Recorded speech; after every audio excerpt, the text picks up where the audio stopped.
And now, you're tuned in to RBLR, the home of Tampa Bay's Reveler Sports.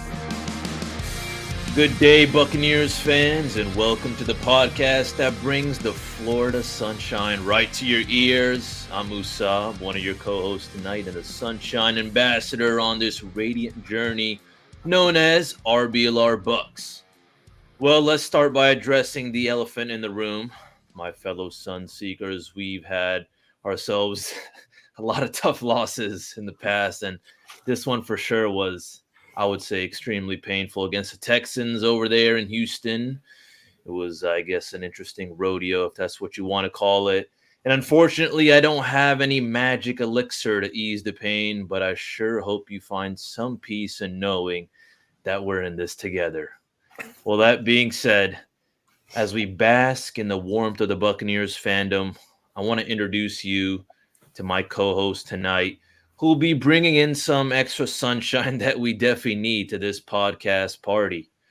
All right, first up, the man who can radiate some positivity and knows how to brighten even the cloudiest days. He is our sunshine specialist.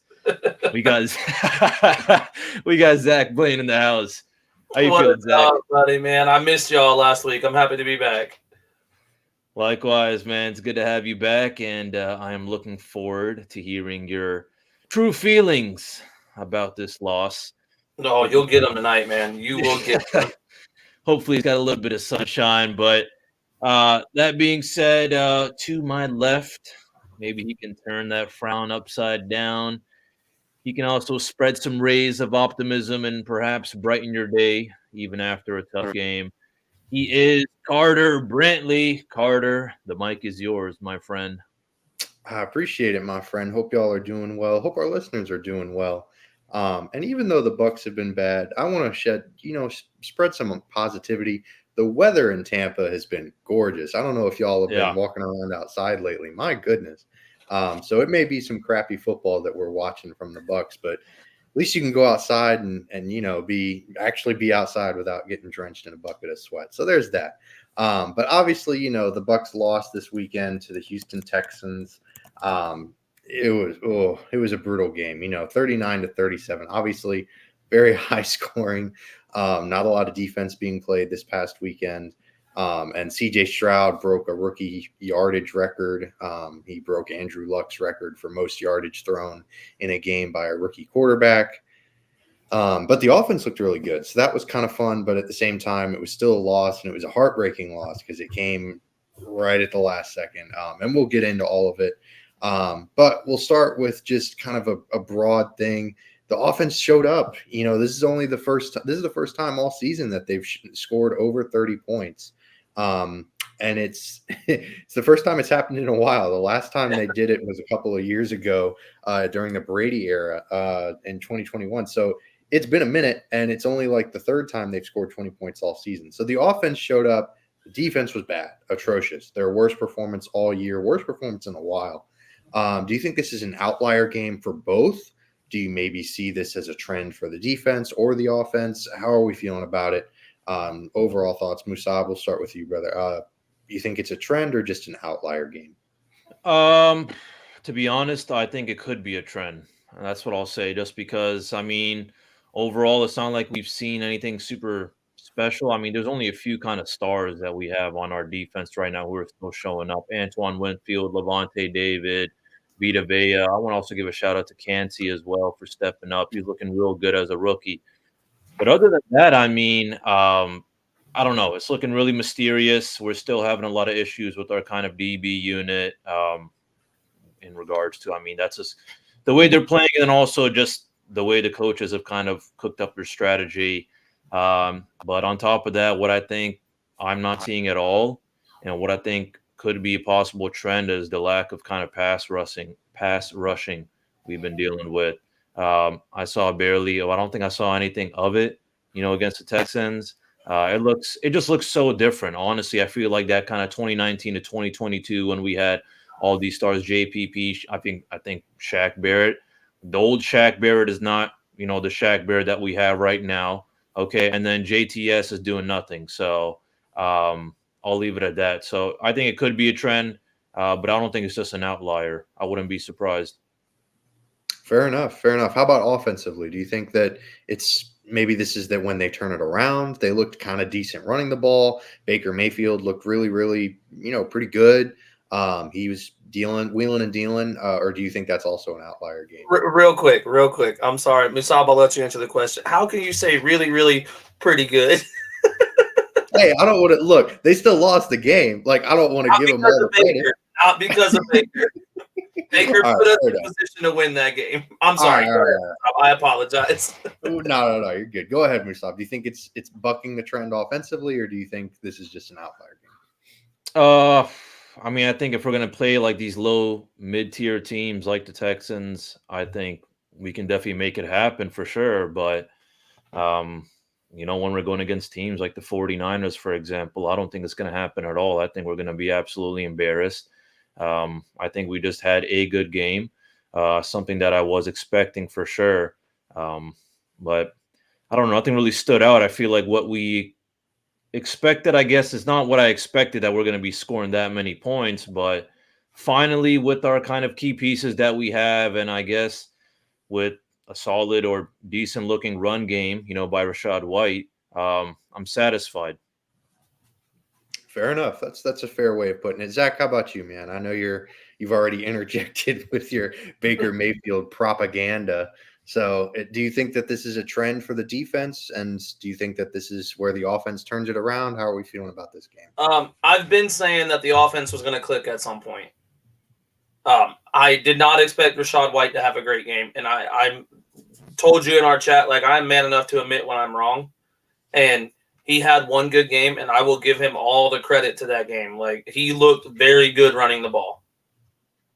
Probably the best I've ever seen out of him, not even just this season, but ever. So do I think that if he can continue to play like he did Sunday, then I see this offense working much better, because in my opinion, the reason why it worked so well this week is because the Texans had to worry about the run game. They haven't had to. No other team that we've played so far has had to worry about the run game. Everyone's just like, look, let them run the ball. It's going to get them 2 yards. Like, we're not stressing that. But when he's out here busting off 10, 15-yard runs, now the defense is like, oh, well, now we got to play a little bit of coverage. Now we got to blitz a little bit so we can stop the run. That's opening up pass routes. So it's like, it feels like in order for our offense to continue to grow, he has to continue to grow. And if he does, I will be glad to swallow my words and admit that I was wrong. So offensively, I think it could be a trend, but TBD, I guess, is what I would say, because a lot of it hinges on our run game, and not just White, but our interior offensive line as well. For sure. And we have a lot of stuff to get to in regards to that, because there's been some changes made this week. There's a lot to talk about in regards to the run game, especially. But I did want to point out, I think to explain my Baker Mayfield little really, really pretty good. It's just, the offense didn't gain a lot of yardage, and they were playing, they were playing against a team that was firing on cylinders. So it's just a very stark contrast. CJ Stroud throws for close to 500 yards. Anyone's going to look pretty good no matter how well they play compared to him. Agreed. But I feel like a big part of that is how awful our defense looked. For sure. No, absolutely. So Baker had 265, 2 touchdowns. I don't think he threw an interception. It was turnover-free numbers, and he gave us the lead with a minute and 20 seconds left. Yeah, for sure. Nothing more he could have done. Exactly. So that's kind of like my only reason why I would defend him, is because he played his ass off. Like, he played really good. CJ Stroud looked like the next coming of Tom Brady. Like, he looked like the greatest quarterback to ever play the game of football. And I think a big part of that is Jamel Dean went out in the first quarter of this game. Yeah, he went out early. It was early. And I think that goes to show you, we talked about it a lot in the offseason, how awful our secondary is outside of, in my opinion, outside of just Antoine Winfield Jr. Like, everyone else is, on our defense is, I don't want to say bad, but like, I I wouldn't keep any of them around if I didn't have to, kind of a deal. Well, For sure. I would keep him around. I really like Jamel Dean. But like Right. Carlton Davis Inconsistent. played the worst game of a cornerback I've ever seen, I think, possibly in my entire life. Yeah, and to follow up on this, Rondé Barber, he's a Bucs legend. He had a quote that said that the Bucs secondary is the worst in football, despite Antoine Winfield Jr. being so good. So, harsh words from a legend. But on the contrary, on the flip side of that, like Jamar Chase, an elite wide receiver in the NFL, top 5, really, really good. He said that the best cornerback he's ever played against was Carlton Davis. And this was before the game on Sunday, but I just thought that it was just so comically, just the timing was just hilarious. I mean, it was so funny to watch Jamar Chase say, "Oh yeah, Carlton Davis is amazing," and then him get roasted by Nico Collins and Dalton Schultz and just Noah Brown. Disturbing performance to say the least. So who do y'all believe? Is it Rondé Barber, the worst secondary in football? Jamar, or is it somewhere in the middle? Like, how are we feeling about these two quotes? Zach, we'll start with you. I mean, is it somewhere in the middle, or are you? I agree. I lean more towards Rondé Barber.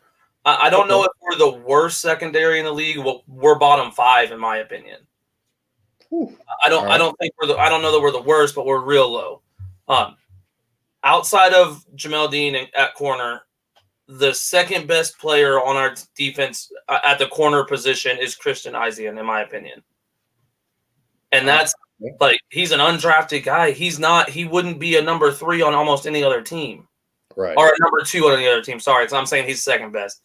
And I know Carlton Davis isn't going anywhere. Like, that's not happening. So he's sticking around for a little while. But he is just the most inconsistent person I've ever seen play corner in my life. And it's so weird because you can have one game where he's locked down, looks like he's, Charles Woodson out there, like, just being a beast. And then you see games like this where you're like, you could be out of the league in 2 years. It just didn't look good. And I think that just goes back to the depth. We have no depth, so we can't consider ourselves one of the best in the league. With the second one person goes down, our whole defense is screwed. For sure.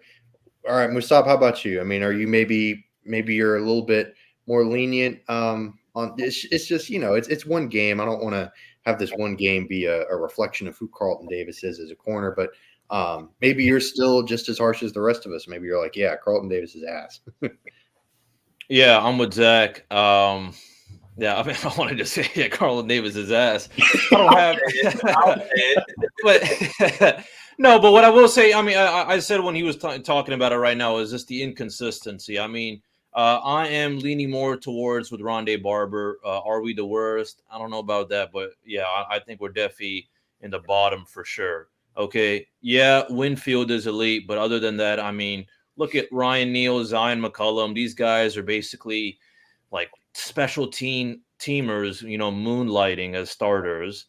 Okay, and Jamel Dean and Carlton Davis, I think they have had really good games in the past, but they've also had bad games in the past. The kind of inconsistencies kind of biting us in the butt right now.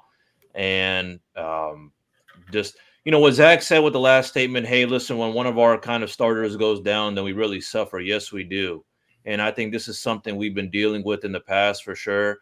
When we're throwing in dudes like D. Delaney and we're wondering, wait, who is D. Delaney? So, I mean, I wouldn't be surprised if a situation like that happens again. We get some Joe Schmo, whatever, from the, Houston Texans practice squad, and we just have to play him just because our secondary is just looking absolutely atrocious as it already is right now. So I'm leaning more with Rondé Barber. I think that Jamar Chase just either played against Carlton Davis when he had a really good game, or maybe Jamar Chase was having a bad game. Well, I also kind of look at it like when I watched that interview, he kind of explained why I don't think he necessarily said the best he's ever played against, but like one of the hardest to play against because he was so long and like he just played different.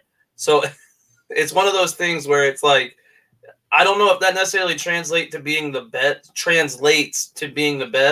but it translates to being like the hardest to figure out, if that makes any sense at all. In my head, it makes perfect sense. For sure. Yeah, no, I get what you're saying. He's definitely a unique brand at the cornerback position. Yeah. That's one way of putting it. And that unique brand can sometimes get him into trouble, I think. I'm kind of thinking like he's like the Patrick Beverly of the Buccaneers. Oh Hey, God, don't put that on Carlton Davis. Come Don't on. put that on Patrick Beverly, all right? Oh No, wow! no. Oh man! All right, we're Hey, splitting between. if Carlton Davis played defense like Pat Bev, we win a ring. Oh man, I don't know. Pat Bev's overrated. There you Anyways, have it, this ladies isn't a and basketball. gentlemen. I Yeah. love it. I love it. Anyways, but in that same breath, obviously the we've been talking about Carlton Davis had a terrible game, and they even asked him about because the Bucs have been playing a lot of zone.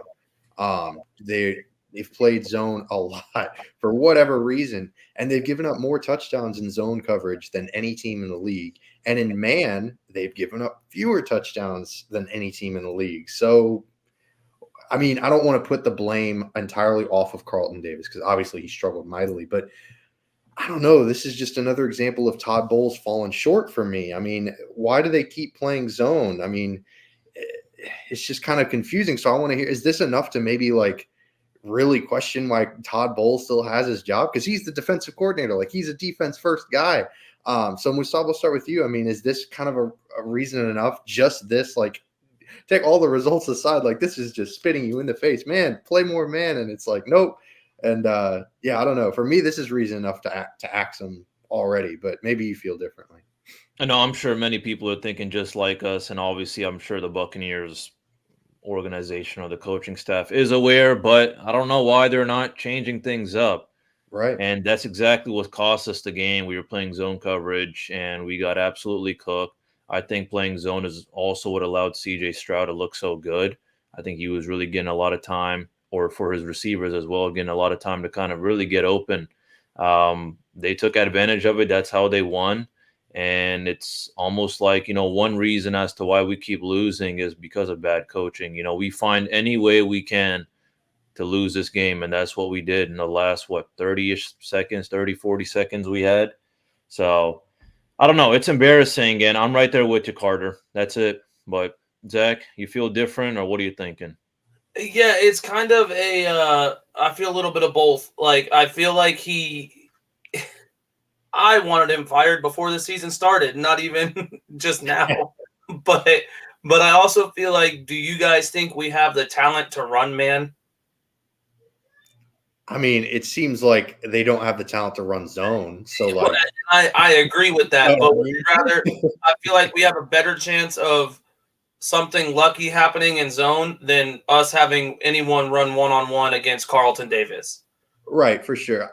I guess in my mind, it's like if you're playing the Texans, who have their number one receivers, Nico Collins, who's having a great year. I'm not trying to diss Collins, but then you can play man. I think they're quality enough cornerbacks to at least keep up with Nico Collins and Tank Dell. Although Tank Dell is out in this outstanding. I would say I don't think any one of our corners keep up with him. Right.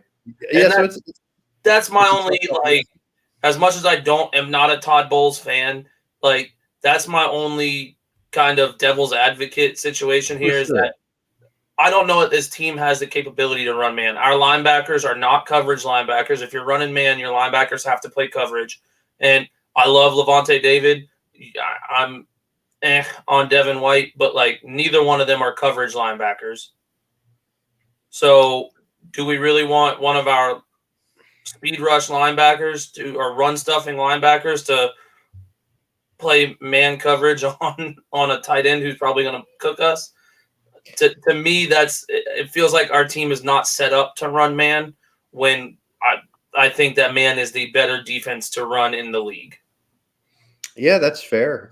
It's a tough proposition. I'm certainly not necessarily because I don't know enough. I'm not an X's and O's guy. I don't think any of us know enough to really say like, oh, well, the Bucs definitely. I don't know. They also have a rough pass rush, so we're putting a lot of onus on the secondary to cover guys for a long period of time, just because the edge rushers aren't getting there. The interior defensive linemen aren't getting enough push, so it's a hard thing.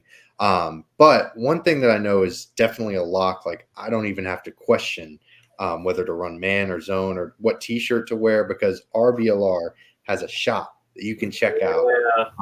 We don't have any man versus zone attire on there, but it might be cooking. It might be cooking in the works. We might have something. But what we do have is Bring Back the Devil, Tampa Bay, Champa Bay, anything Tampa Bay related that you're looking for, Rays, Bucs, Lightning, or Rowdies. Check out shop.rblrsports.com.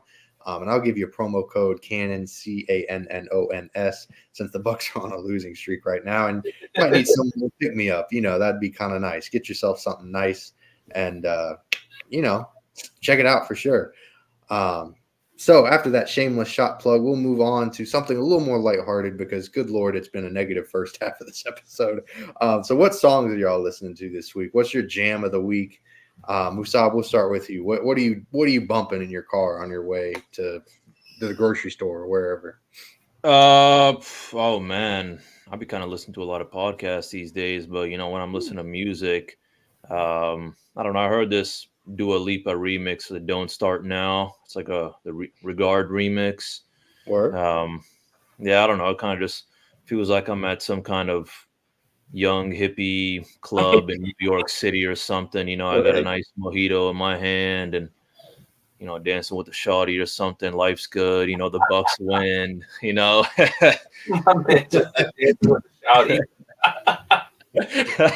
Reminiscing about better days. Fair enough. All right, Zach, how about you? What are you listening to? Oh God, my kids scream and cry. No. Ouch. No, I thought they won the Super Bowl this week. We did win the Super Bowl, but that was just my stepson. The rest of them, they don't. They do their own thing. That was fun though, man. That was the most fun I've had in a long time, getting to coach and be a part of that. But right now, the music I'm listening to the most, or the song I'm listening to the most, Post Malone just did a cover with Morgan Wallen and Hardy, and it was Pick Up Man. And dude, I promise you, Post Malone is one of the most talented people I've ever seen in my entire life. I know a lot of people. I know he's a sellout to a lot of people, but I love him. Man. My tennis kicked in a little bit, Word, I'm not gonna lie, I could peg you for a Post Malone guy. 100%. Like a Post Malone guy. 100%. Oh man, that's tough. Yeah, that's tough. I'm probably gonna. Wow, you won't catch me listening to Bad Bunny though. So fair enough, I suppose. Well, I'm not going with a Bad Bunny song this week. I'm gonna go with Curtains from Smino. I love Smino. He's an artist out of St. Louis. Kind of an R&B kind of guy. And it's kind of how I'm feeling about this Buck season at this point. It might be curtains pretty soon if they don't start turning it around. So that's what I'm bumping this week. But moving on, they're obviously taking on the Tennessee Titans this Sunday. But before we get into that, they are making a change. Aaron Stiney has become this. He's won the starting left guard position moving forward. Matt Leiter, the veteran they brought in, it just wasn't working out. The coaching staff just decided to make a change, and Aaron Stiney, the Super Bowl winning Aaron Stiney, he was the starter on that Super Bowl team towards the end there. So are you hoping this will change the running game at all, or are you kind of just like, I guess we're trying something, like at least the coaching staff's like, all right, might as well just switch something up since it's struggling so mightily. Musab, we'll start with you. Do you think this will make an impact? Look, run game still has a long way to go, but it has looked better with Aaron Stiney in there in the last two games for sure. It always made me wonder why there wasn't more of a battle before the season between Filer and Stiney. I don't know why. I guess they were just focused on other things or whatever. But I didn't even know anything about Matt Filer. I always was rooting more for Aaron Stiney just because he already had played with us before, already had that experience. So I'm just happy to have him back. I think it's going to work out for sure. Is he a game changer? I don't think so, but it's definitely a step forward is what you would say. Right. How much of a game changer can a left guard be if we're being completely honest? Unless he's Quentin Nelson. But there we go. Yeah, that was my exact argument. Yeah. Other than him, if you're not playing with Quentin Nelson, left guard might not do much if we're being that's fair. That's fair. But I do agree with you, Musab. I do think it's a step in the right direction. Just trying to establish something different because it's obviously not been working. Zach, how about you? Do you have more faith in this being an impact change, or are you kind of like, ho hum, big BFD sort of thing? Yeah, it feels like it's one of those anything's better than nothing at this point. Right, absolutely. So the fact that Todd Bowles was able to see that something wasn't working and try to correct it is more than I thought he was capable of. So to see him come in and make a change, whether it was him or Dave Canales, whoever it was, I respect that we're at least trying to make this team better, as opposed to pulling a Cardinals and just giving up on the season already. So it feels like I'm expecting a lot out of this, even though I'm also kind of not. Like it's a weird feeling because I guess it's more I want something big to happen here, but like my heart won't let me or my brain won't let me, even though my heart wants it because I know that Tampa is just going to probably disappoint me again. So right, yeah, I want it to be a big thing, but I don't think it is. that's fair. It's a Bucs life, That's just that's the nature of it. 100%. Yeah, so that's how it be sometime. But obviously, we talked about it. The Bucs are taking on the Titans this week with Aaron Stiney as their new left guard, for better or for worse. And Will Levis is the Titans QB. He was kind of someone that his name floated around the Bucs maybe drafting him in the first round last year. Obviously, did not happen. He fell to the second round to the Titans, who traded up to get him. And he had a really amazing first game, racked up quite a few touchdowns. The second game he played against the Steelers, left a little bit to be desired. Yeah, very very average at best. He threw an interception towards the end of the game, no touchdowns, but he was also playing the Pittsburgh Steelers. The Steelers have an amazing defense. Obviously, Mike Tomlin, one of the best coaches in the NFL. So I don't know if I want to put that completely on him, but regardless, how do the Bucs prevent Levis from breaking the record that Stroud just set for rookie QBs? In my mind, it's just all about making him uncomfortable, maybe getting pressure, sending some blitz packages at him, just trying to show him something different. Don't stay in that same base zone coverage that they were staying in at the end of the game against the Texans. Obviously, they aren't going to do that, but man, just show me. When we say obviously, I wouldn't be shocked at anything at this point. Right, absolutely. Musab, how about you though? How do you feel like the Bucs can kind of disrupt things for Will Levis in this game? I mean, we haven't been super effective when it comes to rushing the passer, but we do frequently blitz. So just finding some way to kind of just throw them off or whatever, just because I don't think their offensive line doesn't look anything special at all. I think we're definitely able to take advantage of it. Will we? I guess we'll find out, and I wouldn't be surprised if we don't. But also what I'm kind of thinking is I was actually kind of looking up some things, and I forgot where I found it, but I do want to give a shout out to forgot what the article was, but the Titans also rank pretty down low when it comes to like third down conversions, and we're not good at defensive kind of third down conversions. Right. So what I'm kind of looking, I want to see a little bit of that third down battle, and I want to see some wins out of it for sure. But I mean, as of right now, I mean, that's what I'm kind of thinking. On the defensive side, I'm just crossing my fingers, hoping for the best out of our DBs for sure. And then on our offensive side, I'm just thinking whatever we did, I think what we know what we're capable of doing, as Zach mentioned already. I think we are clicking, and I just hope we just keep on clicking. We get some better chemistry going on. I do like Rachaad White also getting some passes here and there to get some yards. And I think having a even decent run game is really going to help us for sure. But then again, we'll see. Maybe that was the outlier. Yeah, absolutely. It might have been an outlier performance, but I love that you brought up the offense because the offense can help, keep the defense off the field, try to possess the ball a little bit, keep those guys fresh. So maybe that can help throw Will Levis off if he's playing from behind. That's a pretty tough proposition for any quarterback, but especially a rookie. So yeah, that's a good point. Zach, how about you though? How do you feel like the Bucs can slow down Will Levis? Yeah, we just have to play better. Like, I know that's such a stupid answer. Like, that's such a dumb answer. But literally everyone can answer. Yeah, we got to execute better. Yeah, I mean, like, I know that's such a throwaway answer. Like, we just got to play better. Talking about practice, like, yes, it's a simple answer, but that's literally the key to it. Everyone played bad last week. I will give shouts to Kalijah Cansey. He didn't get to the quarterback, but he's the only one that I saw consistently in the backfield, whether it was hurrying the quarterback or at least back there. So outside of him, I didn't see anything impressive from any defensive player last week. Like, that's going to have to change this week.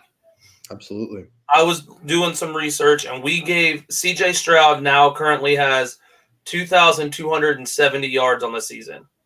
21% of all of his yards are from Tampa.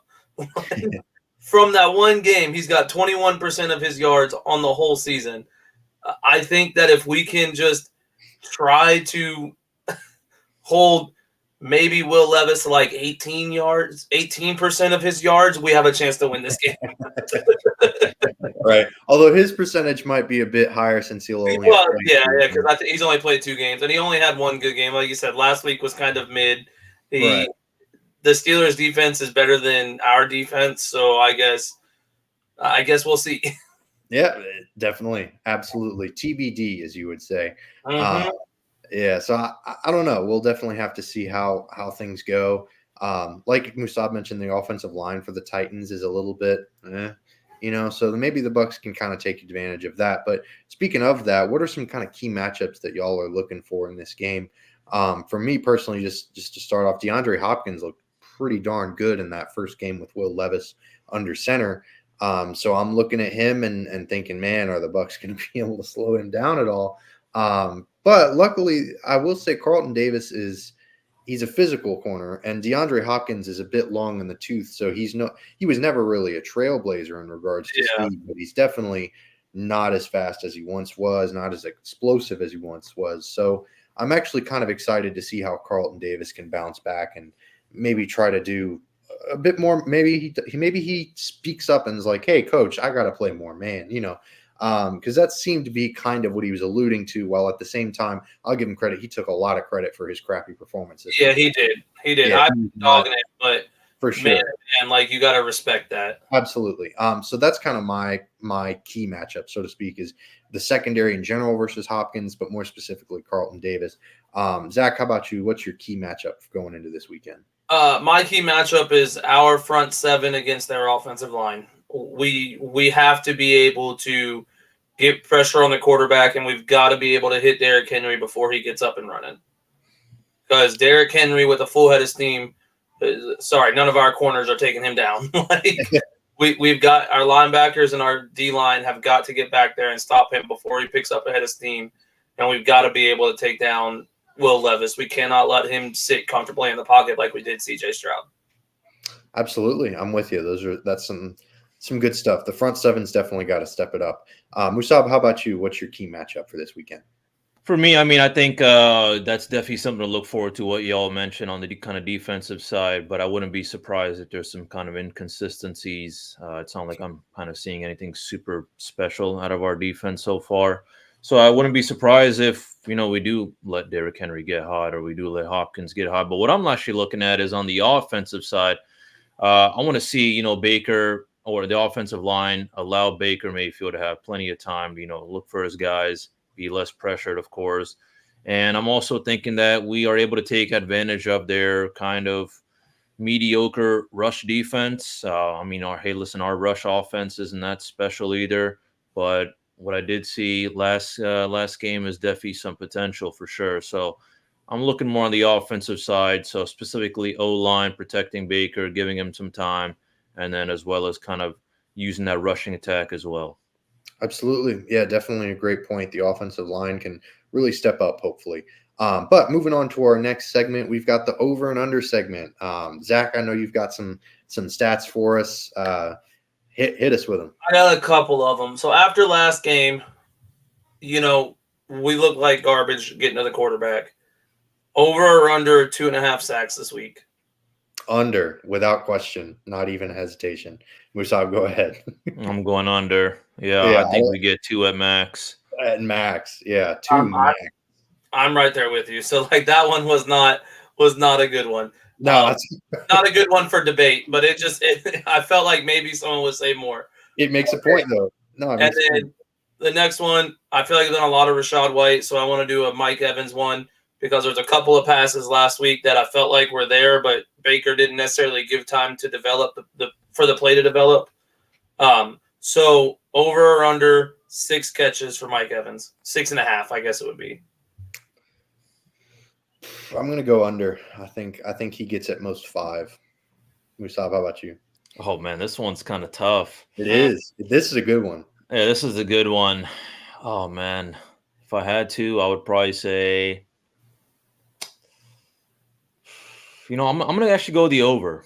Ooh, For some reason, I'm thinking, listen, what I mentioned with the key matchup, I think if we're able to allow Baker Mayfield to have some time and, give Mike Evans some time as well to run down the field, get open, I think he's able to get 7.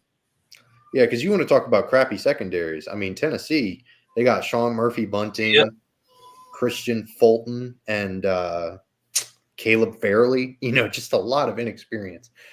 So yeah, Mike Evans could go off potentially if given enough time for Baker. So I definitely dig those over and unders for sure, especially the Evans one. And of course, they could go out and sack Will Levis 5 times next week.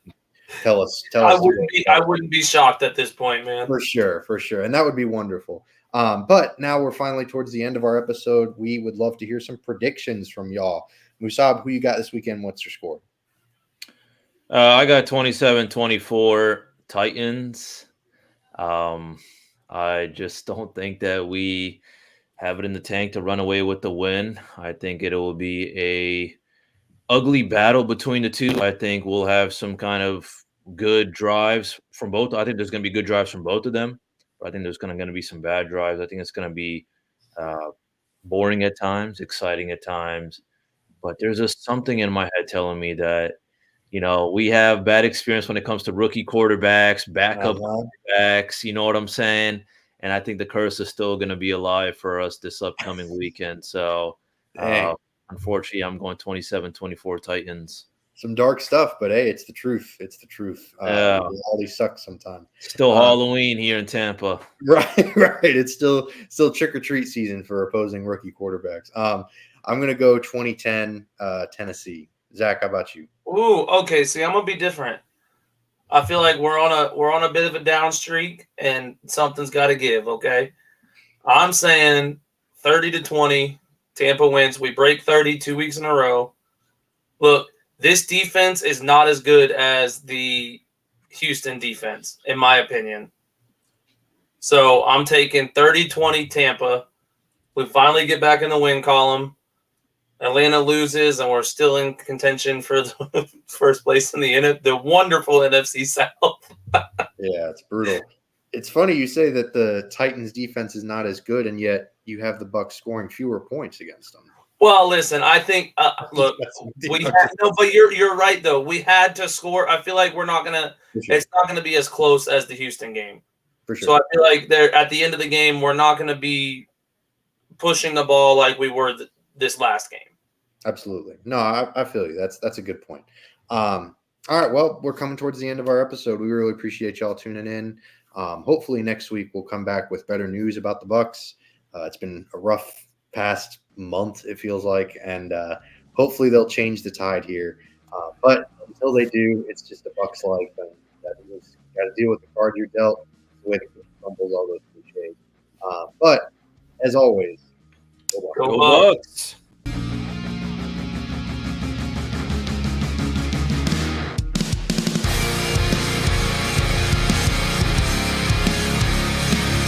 Thank you for tuning into this presentation by RBLR Sports. On your way out of the stadium, please remember to like and subscribe.